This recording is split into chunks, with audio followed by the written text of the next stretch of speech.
சிம்ரன்ஜி and பத்திரிகை நண்பர்கள் அனைவருக்குமே என்னுடைய அன்பார்ந்த வணக்கங்கள். முக்கியமாக வந்து கமல்ஹாசன் சார் அவர்கள் அண்ட் அஸ்வத் மாரிமுத்து. கமல் சார் வந்து இப்போ சொன்னாங்க வந்து இந்த ஆஃபீஸ் ஓப்பனிங் அப்போவே வந்து டெரஸில் வந்துட்டு ரஜினி இப்போ ஆஃபீஸ் பெருசாக ஸ்டார்ட் பண்ணிவிட்டேன், இந்த ராஜ்கமலுக்கு ஒரு படம் பண்ணணும் அப்படின்னு. சரி அப்படின்னு சொல்லி அதுக்கப்புறம் அவரும் பிஸி ஆகிட்டார், நானும் வந்து நான் பிஸி ஆகிட்டேன்.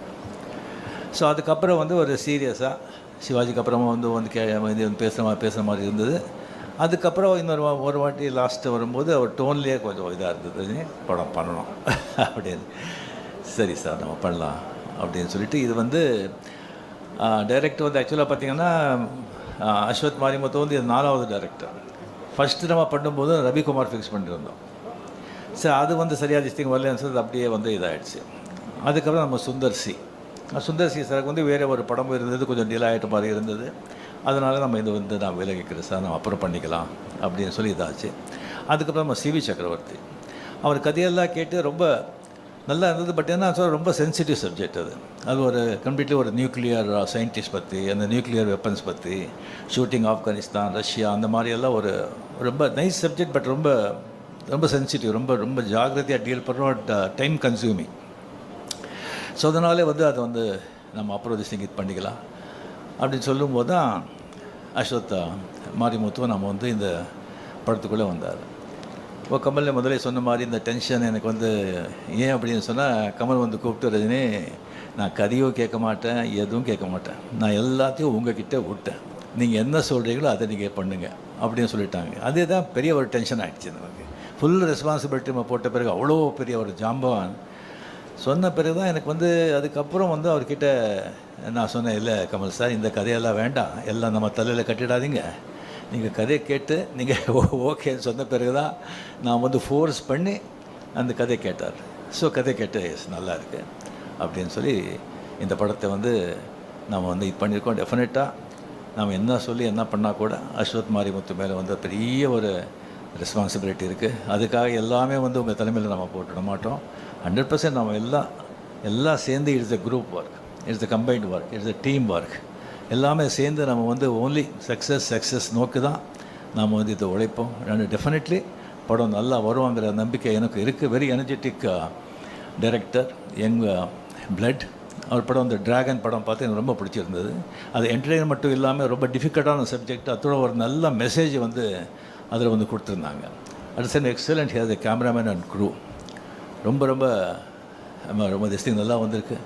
கடவுள் பணத்தில் நல்லா வரணுங்கிற நம்பிக்கையும் இருக்குது. அண்ட் கமலில் என்னுடைய வந்து ஃப்ரெண்ட்ஷிப் பற்றி ஆல்ரெடி நம்ம எவ்வளோ சொன்னால் கூட அது வந்து கம்மி தான். அவர் வந்து எனக்கு வந்து அவர் செஞ்சுருக்கிற எனக்கு வந்து உதவியா இல்லை என்கரேஜ்மெண்ட்டாக இல்லை கோஆப்ரேஷனாக என்ன சொல்கிறதுன்னு சொல்லி அதுக்கு வந்து நிறைய பேர் தெரியாது. 75, 76, 77 அவர் வந்து மிகப்பெரிய ஸ்டார். அப்போ தான் நான் புதுசாக வந்ததெல்லாம்.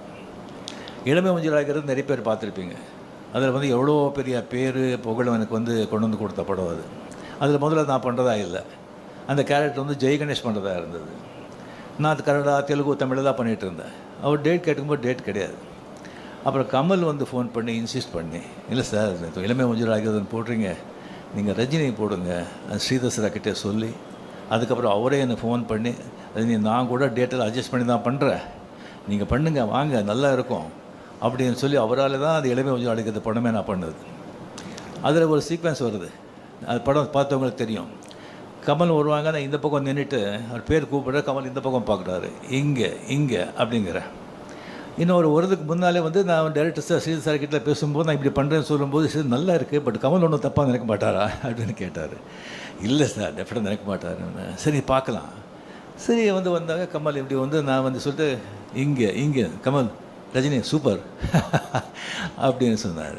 So sir we appreciated so much, எவ்வளோ அண்டர்ஸ்டாண்டிங் இருக்குது, ஸோ நைஸ் அப்படின்னு. ஸோ ஈவன் அந்த ஆடுபுலி ஆட்டம் அது படம் பார்த்தவங்களுக்கு தெரியும். வந்து ஒரு மோட்டர் பைக்கில் வந்து ஷேவ் பண்ணிகிட்ருப்போம். ஷேவ் பண்ணிகிட்டு இருக்கும்போது வந்து இன்ஸ்பெக்டர் வந்துடுவான், போலீஸ் வந்துடுவோம். அப்படியே ஓடி போகும்போது அதுக்கப்புறம் வந்து பைக்கில் போகும்போது அவர் ஷேவ் பண்ணிட்டு தானே இருந்தேன். சரி ஷூட் பண்ணும்போது சார் அந்த ஷேவ் பண்ணிவிட்டு நான் ஓட்டுறேன் அப்படின்னு சொல்லும்போது எஸ்பி முத்துராமன் ஷேவ் பண்ணிவிட்டு ஓட்டுறதா, ஐயோ என்ன இது, அதெல்லாம் வேண்டாம் அப்போ கமல் பக்கத்தில் இருந்தார். சார் நல்லாயிருக்கும் சார் அது, இதெல்லாம் புதுசு, அவர் புதுசு பண்ணால் நல்லாயிருக்கும். இந்த மாதிரி நான் சொல்லிகிட்டே போகலாம். அந்த மாதிரி ஒரு கமல் செஞ்ச அந்த உதவிக்கெல்லாம், என்கரேஜ்மெண்ட்டுக்கெல்லாம் வந்து அவருக்கு வந்து அது வந்து சொல்லிகிட்டே போகலாம். அது வந்து டெஃபினெட்லி. ஸோ இந்த படம் நாம் வந்து பண்ணுறது வந்து ராஜ்கமலில் எனக்கு அவ்வளோ சந்தோஷமாக இருக்குது, அவ்வளோ ரெஸ்பான்சிபிலிட்டியாக இருக்குது எனக்கு.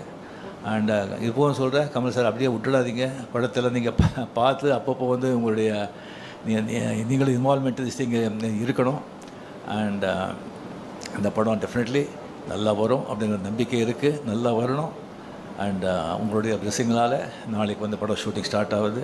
அண்டு சிம்ரன்ஜி கூட ஆஃப்டர் பேட்டை என்னுடைய பேர் வந்து ரொம்ப ரொம்ப ஜனங்கள் லைக் பண்ணாங்க. அது ரொம்ப கம்மியாக இருக்குது அப்படின்னு நினச்சாங்க. ஸோ இந்த படத்தில் ஃபுல்லாக வந்துட்டு நல்ல சீன்ஸு அண்ட் நல்ல கேரக்டர்ஸ் அதெல்லாம் வந்து இருக்குது. நல்ல ஒரு அஸ்வத் சொன்ன மாதிரி நல்ல ஒரு என்டர்டெயின்மெண்ட்டோட ஒரு நல்ல ஒரு த்ரில்லர் இந்த படம் with Anees music. And last but not least Mahendran, அவரை பற்றி வந்து என்ன சொன்னாலும் எவ்வளோ சொன்னாலும் அது கம்மி தான் ஆகும். ஏன்னா கமல் சார் மாதிரி ஒரு ஆர்டிஸ்ட்டு, அவருக்கு வந்து அந்த மாதிரி ஒரு ரைட் ஆன் திஸ் திங் இல்லைன்னு சொன்னால் அது ரொம்ப ரொம்ப ரொம்ப கஷ்டம். ஏன்னா அவருடைய இதே வேறு, அவர் பணம் அது இதை பற்றியெல்லாம் அதெல்லாம் அவருக்கு சினிமா க்ரியேட்டிவிட்டி அதில் தான் ஒரு வாழ்க்கையே. அதுக்கு வந்து கரெக்டாக வந்துட்டு அவர் போக்கில் விடாமல் கொஞ்சம் பிடிக்கிறதுக்கு மகேந்திரன் அந்த மாதிரி அவர் கிடைச்சது எனக்கு மிக மிக சந்தோஷம். நன்றி, தேங்க்யூ.